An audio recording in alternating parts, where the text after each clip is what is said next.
भारत विश्व गुरु के रूप में जाना जाता था और आज हमारे सामने यह एक चुनौती है कि भारत को विश्व गुरु बनाया जाए। भारत पहले विश्व गुरु था, यह हमारा केवल इतिहास नहीं है, यह आज के समय का एक दायित्व है जिसे हमें निर्वहन करना है। अब अगर हम विश्व गुरु होने के इस संकल्प के पीछे के कहानी को, इतिहास को समझें तो कहां से इसकी शुरुआत होती है, तो चलिए इस यात्रा को हम शुरू करते हैं। इस पूरे वीडियो को देखिएगा और समझने का प्रयास करिएगा कि यहाँ पर किन किन चीजों को मैंने मार्मिक रूप से डाला है जो कहीं ना कहीं हमारे भारतीय ज्ञान व्यवस्था को एक नई राह दिखा रही है। सबसे पहले बात यह है कि मनुष्य एकमात्र ऐसा प्रजाति है इतने सारे प्रजातियों में जो अपने अनुभव और ज्ञान को पीढ़ी दर पीढ़ी पहुंचाते रहा है। इस अनुभव और ज्ञान को पहुंचाने में जो सबसे महत्वपूर्ण रोल अदा किया वो है विद्यालय और विश्वविद्यालय। आज के दौर में भी अगर हमारे पास कोई रिसर्च है तो उस रिसर्च को विद्यालय और महाविद्यालय के माध्यम से ही अपने आने वाले संतति तक पहुंचाया जाता है। अगर हम भारत के इतिहास में इसे तलाशने का प्रयास करें कि कौन सा विद्यालय, कौन से महाविद्यालय ने उस ज्ञान के परंपरा को धीरे धीरे पास किया और आज तक हम उस जगह तक पहुंचे, तो इसको थोड़ा सा हम लोग इतिहास में जाकर समझने का प्रयास करते हैं। सबसे पहले तो हमें उस ज्ञान के केंद्र को तलाश करना होगा जो विश्व गुरु बनाने में हमें हमारा मदद किया। प्राचीन भारत का इतिहास पूरी तरह से एक शिक्षा पद्धति पर आधारित है और इस शिक्षा पद्धति की सबसे खास बात यह है कि यहाँ पर उच्च स्तरीय शिक्षा का विशेष महत्व रहा। अब उच्च स्तरीय शिक्षा को देने के लिए सबसे महत्वपूर्ण जो इकाई है वो है यूनिवर्सिटी यानी कि विश्वविद्यालय। तो भारत में विश्वविद्यालयों की एक लंबी परंपरा दिखाई देती है जिससे यह पता चलता है कि यहाँ पर रिसर्च का एजुकेशन यानी कि डेप्थ नॉलेज का एक सही खाका तैयार था। अब अगर हम इसे समझने का प्रयास करें तो यहाँ के जितने सारे विश्वविद्यालय थे वो निश्चित रूप से वैश्विक स्तर के थे और उनकी ख्याति वैश्विक स्तर पर विद्यमान थी। इसकी चर्चा कई विद्वानों ने भी किया है। उस समय दुनिया में कहीं भी जब विश्वविद्यालय की परंपरा विकसित नहीं थी तब भारत में विश्वविद्यालयी व्यवस्था चल रही थी। अब इसे थोड़ा समझते हैं हम कि भारत में हम जैसे ही प्राचीन शिक्षा की बात करते हैं तो हमें उस केंद्र को भी समझना होगा जो कहीं ना कहीं हमारे शिक्षा के हस्तांतरण के केंद्र बने। तो विश्वविद्यालय का नाम जैसे ही हम अपने प्राचीन भारत के इतिहास में लेते हैं तो उसमें सबसे पहला और बड़ा नाम आता है तक्षशिला का। तक्षशिला का अगर हम वर्णन न करें तो ये पूरी कहानी अधूरी रह जाएगी। लेकिन तक्षशिला को समझने से पहले, तक्षशिला विश्वविद्यालय को जानने से पहले उसके इतिहास को थोड़ा समझना जरूरी है। तो हम अगर इसे इतिहास में झांक कर देखते हैं तो सबसे पहले आपको देखना होगा कि बौद्ध ग्रंथ और जैन ग्रंथ, बौद्ध ग्रंथ अंगुत्तर निकाय और जैन ग्रंथ जिसका नाम है भगवती सूत्र, इसमें 16 महाजन पदों का जिक्र आता है और इसी 16 महाजन पदों में से एक महाजन पद है गंधार महाजन पद की राजधानी थी तक्षशिला। लेकिन समय बीतता गया और यह मलवा में कन्वर्ट हो गया। तो अब 1863 में एक ब्रिटिश पुरातत्वविद हुए जिसका नाम था अलेक्जेंडर कनिंघम। अलेक्जेंडर कनिंघम ने इस महान विश्वविद्यालय को आधुनिक काल में खोज निकाला और खोजने के बाद दुनिया के सामने रखा। तक्षशिला ऐसे जगह पर था जिसकी कहानी आप देखेंगे तो आपको समझ में आएगा कि यह शिक्षा का विशेष केंद्र क्यों बना। तो इसमें सबसे पहले आपको देखना यह होगा कि जो तक्षशिला है, तक्षशिला के आसपास के जो माहौल थे वह काफी व्यापारिक थे। इसमें आप देखेंगे तो यूनान भी है, चीन भी है। तक्षशिला क्यों इतना महत्व का बना और कैसे यह एक वैश्विक शिक्षा का केंद्र बन गया, इसे समझने का प्रयास करते हैं। तक्षशिला यूनान, फारस और चीन के बीच में था जो कि एक बहुत बड़े वैश्विक व्यापारिक केंद्र के रूप में जाने जाते थे और यहीं से यह रूट होकर गुजरता था। व्यापारिक केंद्र के रूप में तक्षशिला का भी विकास हुआ और बहुत सारे व्यापारी आकर यहाँ पर रहने लगे। जब व्यापारी यहाँ पर रहने लगे तो उनके बच्चे थे, तो उनके मन में आया कि भाई इन बच्चों को हम बेहतर और उच्च शिक्षा कैसे प्रदान कर सकते हैं। इन व्यापारियों ने इसके लिए जो खोज निकाला वो ये है कि विद्वानों को बाहर से लाकर यहाँ पर बसाया जाए, और विद्वानों को लाया गया। उसके बाद इस क्षेत्र में भवन निर्माण कराया गया जिससे कि उन बच्चों को शिक्षा दी जाए। अब यह जो छोटे छोटे कार्य थे उसने कहीं ना कहीं एक बड़ा रूप लिया, और आगे चल करके यह तक्षशिला नामक जो क्षेत्र था, यह पूरी तरह से शिक्षा व्यवस्था का एक मूल केंद्र बन गया। अब प्रश्न यह आता है कि इस पूरे शिक्षा व्यवस्था के केंद्र में पढ़ाई किस बात की होती थी, किस चीज की होती थी? तो यहाँ पर हिंदू धर्म, संस्कृति और परंपरा की पढ़ाई होती थी, जिसकी भाषा संस्कृत थी।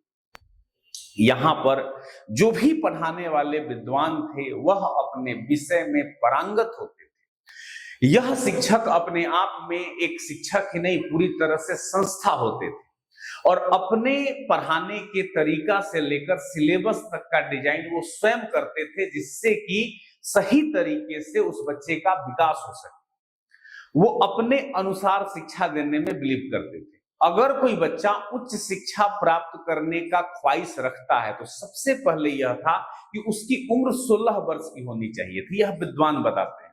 क्यों 16 वर्ष की होनी चाहिए थी? क्योंकि उस उम्र में जानने की जिज्ञासा सबसे अधिक होती है, और छात्र तर्क वितर्क में बिलीव करते हैं, और तर्क वितर्क ही ज्ञान का सही आधार हो सकता है, और उस तर्क वितर्क का सही रूपरेखा हो, इसका ख्याल उस समय के आचार्य रखते थे, जो कि एक केवल आचार्य नहीं थे, वो एक इंस्टीट्यूशन थे, वो एक संस्था माने जाते थे। किसी भी व्यवस्था में शिक्षा का आधार स्तंभ सिलेबस होता है, और यह सिलेबस चूंकि विद्वानों के द्वारा डिजाइन किया जाता था, तो इसके डिजाइन में दो बातों का ख्याल रखा जाता था। एक तो उन लोगों के लिए जिनको यहां से निकलने के बाद रोजगार प्राप्त हो सके, और दूसरा जो होता था वो होता था वैदिक शिक्षा, यानी कि वेदों से जुड़ी हुई शिक्षा, जिससे उनके मानवीय भावनाओं का विकास हो सके, और वो दर्शन को समझ सके, वो जीवन के मूल्यों को समझ सके। तो इस प्रकार के दो प्रकार के ज्ञान का सिलेबस इनके द्वारा तय किया जाता था। सबसे पहले अगर हम बात करें कि वेद की शिक्षा में किस प्रकार की शिक्षा दी जाती थी, तो वेद, जिसमें 4 वेद हैं, ऋग्वेद है, यजुर्वेद है, सामवेद है, अथर्ववेद है। इसके साथ अरण्य ग्रंथों की शिक्षा दी जाती थी, उपनिषद की शिक्षा दी जाती थी, ब्राह्मण ग्रंथों की शिक्षा दी जाती थी, वेदांग की शिक्षा दी जाती थी।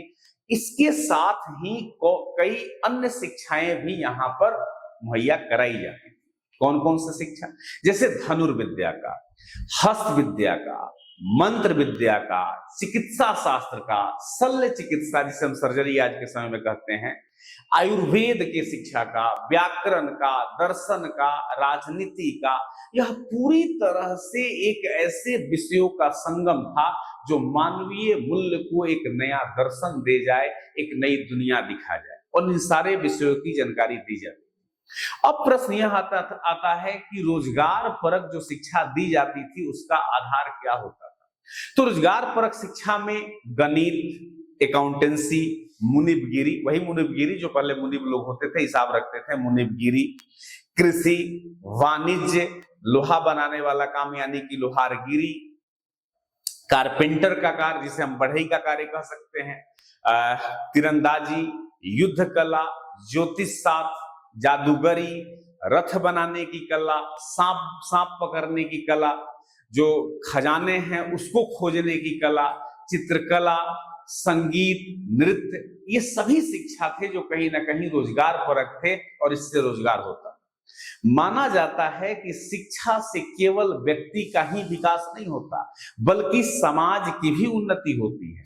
इसीलिए सभी लोगों को शिक्षा प्राप्त करने का अधिकार दिया गया था, वो अमीर हो या गरीब हो। इस विश्वविद्यालय से पढ़े हुए कुछ छात्र जिन्होंने बहुत ही पूरी दुनिया में अपने ऊंचे आदर्श स्थापित किए, उसको थोड़ा हमें अब समझने की जरूरत होगी। उसको समझेंगे तो यहाँ के शिक्षा के उस पूरे मार्मिक दृश्य का अनुमान लगेगा, जो यहाँ से शिक्षा का प्रस्फुटन होता था, जो यहाँ से बीज पड़ा था, उसका एक आधार निकलता था। इन विद्वानों में एक सबसे महत्वपूर्ण और संस्कृत के प्रख्यात विद्वान थे जिसका नाम था पाणिनि। उन्हें व्याकरणविद भी कहा जाता है। उन्होंने ध्वनि विज्ञान और आकृति विज्ञान पर एक गहरा और वैज्ञानिक सिद्धांत प्रतिपादित किया। साथ ही उन्होंने एक पुस्तक अष्टाध्यायी लिखी। अष्टाध्यायी जैसी पुस्तक जो कि संस्कृत व्याकरण का अब तक का सबसे बड़ा पुस्तक है, ये यहीं से पढ़े थे। दूसरे विद्वान हम पतंजलि का नाम लेंगे, जिन्होंने योग सूत्र की रचना की और इस योग सूत्र के माध्यम से उन्होंने दुनिया में पूरी तरह से योग का प्रचार प्रसार किया। और आज के समय में भी आप देख सकते हैं कि योग को पूरी दुनिया अपना चुका है। इसके आधार पतंजलि ही है, इसका श्रेय पतंजलि को ही दिया जाता है। यहीं के एक और विद्वान हैं जिन्होंने यहीं से पढ़ाई की, उनका नाम है चाणक्य। चाणक्य विद्यार्थी के रूप में भी रहे और आगे चलकर तक्षशिला के आचार्य भी बन गए। इन्हीं के शिष्य चंद्रगुप्त मौर्य हुए और चंद्रगुप्त मौर्य ने मगध के साम्राज्य में नंद वंश के शासक धनानंद का अंत किया। और यह चाणक्य के ही सहयोग से किया, क्योंकि मगध में उस समय राजनीतिक अराजकता चल रहा था और राजनीतिक अराजकता के कारण चाणक्य ने चंद्रगुप्त के माध्यम से यहाँ की पूरी व्यवस्था बदली और मौर्य वंश की स्थापना हुई। इसी चाणक्य ने एक पुस्तक लिखा जो कि प्रशासन और अर्थव्यवस्था पर है। इस पुस्तक का नाम है अर्थशास्त्र। यहाँ कई सफल राजाओं ने भी शिक्षा ग्रहण की। जैसे मगध में मौर्य साम्राज्य की जो स्थापना हुई, उसके संस्थापक चंद्रगुप्त मौर्य, कौशल के शासक प्रसेनजीत, इनके साथ साथ अन्य कई राजाओं ने भी यहाँ से यानी कि तक्षशिला से शिक्षा प्राप्त की थी। यहाँ के छात्रों में चिकित्सा के क्षेत्र में भी यहाँ के छात्रों ने चिकित्सा के क्षेत्र में भी अपना एक अलग पहचान बनाया, पूरी दुनिया में पहचान बनाया।